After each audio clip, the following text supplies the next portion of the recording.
Hey everyone, welcome back to our channel. If you're new here, please subscribe. I'd really love that. If you're returning, how you doing? I've got some good news for people in this nation that are renting.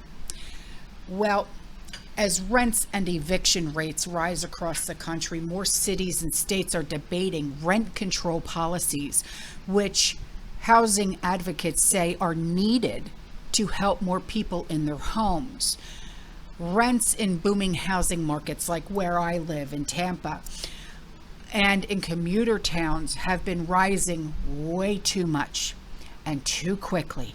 And I'm going to show you at the end of this video what I'm talking about, what it's like to live here in the Tampa Bay area, okay? Putting the most pressure on the poorest of residents and fueling the country's homelessness crisis. The difference between housing and food is you can eat less, but with housing, at some point you will be homeless. The market says that you can have all the housing that you can afford, and if you can't afford any, then you're on the street. California will vote in 2024 on whether to allow statewide rent control after proponents gathered more than 800,000 signatures. The state already has one version of rent control, but it doesn't apply to buildings that were built after 1995. The new initiative, which has failed in 2 previous elections, which I can't understand why, would allow cities and counties to include newer buildings. So in Seattle, where the U.S. Census data shows rents rose over 90% between 2010 and 2020. The city council actually voted against implementing rent control measures this month after landlords said it would hurt them financially. And the measure would have capped annual rent increases at the rate of inflation. So this summer, 2 landlord groups, they filed a petition asking the U.S. Supreme Court to overturn New York City's rent stabilization law, which limits rent increases for more than 1 million units in the city. And if New York's law, which is one of the oldest in the country, is ruled unconstitutional, other rent control ordinances across the country will become vulnerable. So many property owners, including apartment associations, they've actually argued that the measures will disincentivize developers from building new apartments and hurt the balance sheets of smaller landlords. Now, affordable housing experts actually point to the fact that existing and proposed rent control measures will still allow landlords to raise the rent. They just place much needed restrictions on the amount that landlords can raise it by like a certain time frame. I know someone personally, okay, just to sidetrack real quick, someone that lives across the street from my mother-in-law. He had a house, he got a divorce, and he said, well, instead of selling, I'll just rent it out. Well, it was like five years ago, he rented the house out. It's a, dear Lord, 4-bedroom, 3-bath house.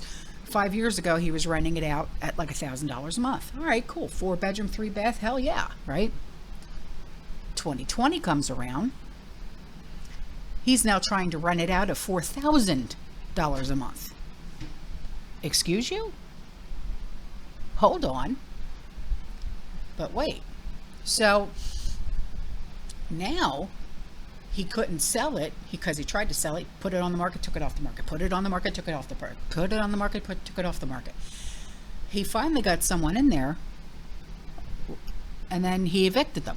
Got somebody else in there, evicted them, got somebody else in there, evicted them.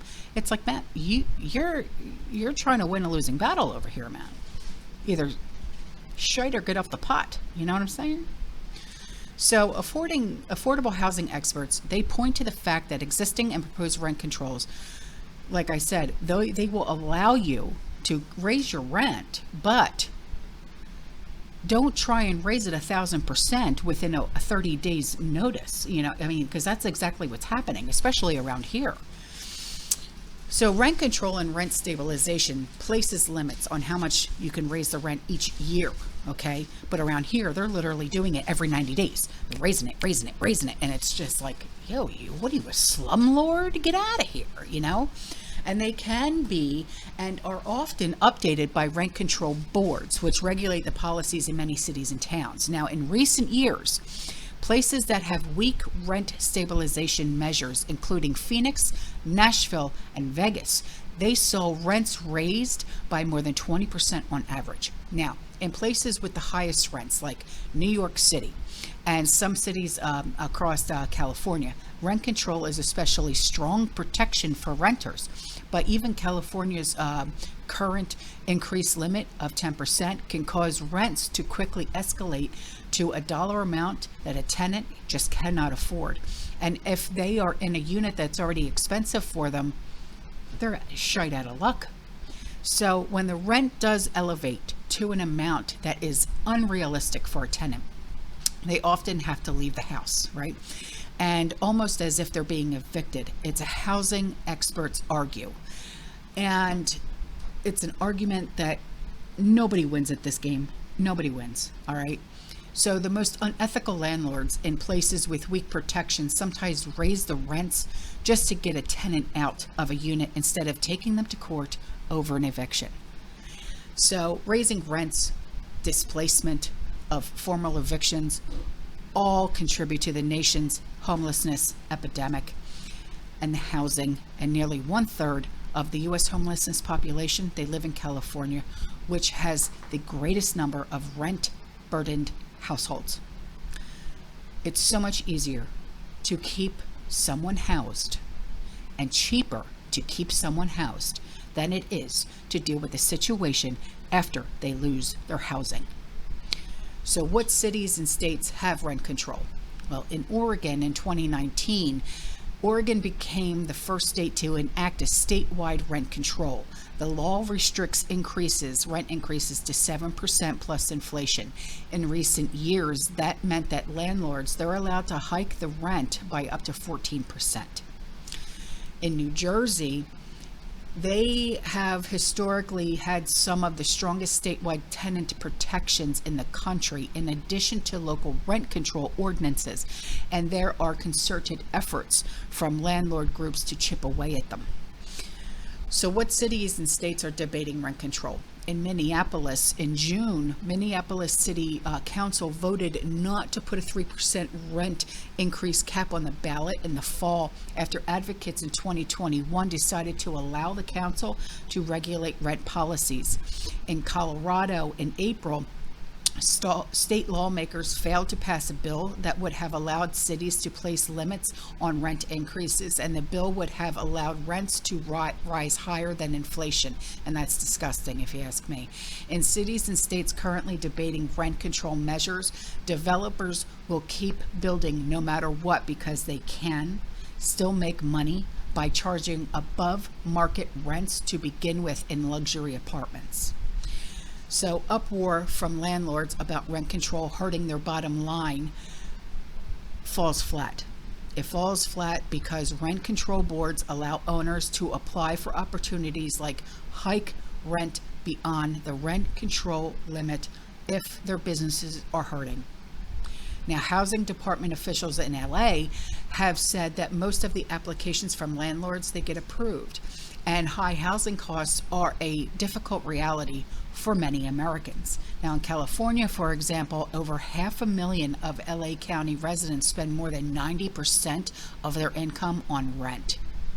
That's absurd. Rising rents in LA County have forced more residents to move farther away from the east to San Bernardino and Riverside counties, which historically had lower housing costs. And minimum wage workers at like fancy LA hotels and restaurants often commute 2 or 3 hours, and some hotel cleaning staff sleep in their cars. This is terrible. They sleep in their cars in the city of LA during the week away from their children because the 3 to 4 hour commutes are impossible to make daily. So more far-flung towns in Southern California have also seen rents go up. Why? Because of increased demands, as more people are flocking to the area or for lower rents, creating a cascading effect of rising rents. So where the rent inflation is highest in California is not the big cities, it's in the cities to which tenants are fleeing, and the housing costs are really disrupting communities and lives. So this year, the heavily Latino municipalities of Maywood, Bells Gardens, and Cudahy, and that's Cudahy in southeast LA County, passed their own rent control measures to try and curb the problem, and that's really awesome. I really, really hope that other communities can do this as well. So elected officials and tenant advocates support tenant protections because they are finding that despite working full time and residents are increasingly unable to meet the rising housing costs, we really, really, truly need this rent control thing to go into effect everywhere, nationwide. Nationwide. And just so you can see, okay, because I think it's important that you guys actually see what it's really truly like to live here in Tampa. Because everybody keeps flocking here to Florida thinking, oh, it's going to be so great. No. Just so you can see what the rental prices are like in the area that I live in, here are some screenshots of homes that have the same specs that my house has. 3-bedroom, 2-bath, living space of like just above 1,200, but total area is like 1,500 to 1,600, because you can't really include the garage, you know what I mean? I want you to look at the rent prices that these homes are going for, and then tell me that we're not in a housing and a rental crisis right now. We need rent control, or at least some type of help in this country fast.